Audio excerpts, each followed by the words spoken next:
Σοβαρά επεισόδια έγιναν πριν από λίγο στο Ολυμπιακό Στάδιο κατά την προσέλευση των οπαδών της Λάτσιο, που θα βρεθεί απέναντι στον Παναθηναϊκό, ένα παιχνίδι του Europa League που θα μεταδώσει απευθείας ο Αντένα στις 8 το βράδυ. Ο Απόστολος Νταλούκας θα μας πει για τα επεισόδια. Απόστολε. Καλησπέρα Μαρία, καλησπέρα σας κυρίες και κύριοι. Όντως είχαμε μια επεισοδιακή άφιξη των οπαδών της Λάτσιο εδώ στο Ολυμπιακό Στάδιο περίπου μία ώρα πριν.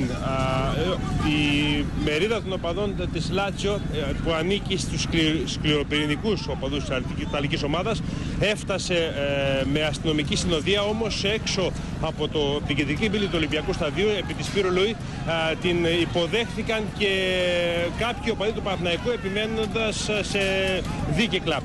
Είχαμε ανταλλαγή αντικειμένων και την ομή παρέμβαση της αστυνομίας, η οποία δεν άφησε να πάμε σε χειρότερα πράγματα. Προσπάθησε να αποδείξει τον παδό της Λάτσιο που βγήκαν ορισμένοι από τα πούλμαν για να απαντήσουν, με αποτέλεσμα να έχουμε 4 προσαγωγές οπαδών του Παναθηναϊκού και 2-3 τραυματίες οπαδούς της Λάτσιο που μπήκαν μέσα στο γήπεδο και δεν τους άφησε η αστυνομία να κάνουν το οτιδήποτε προκειμένου να απαντήσουν.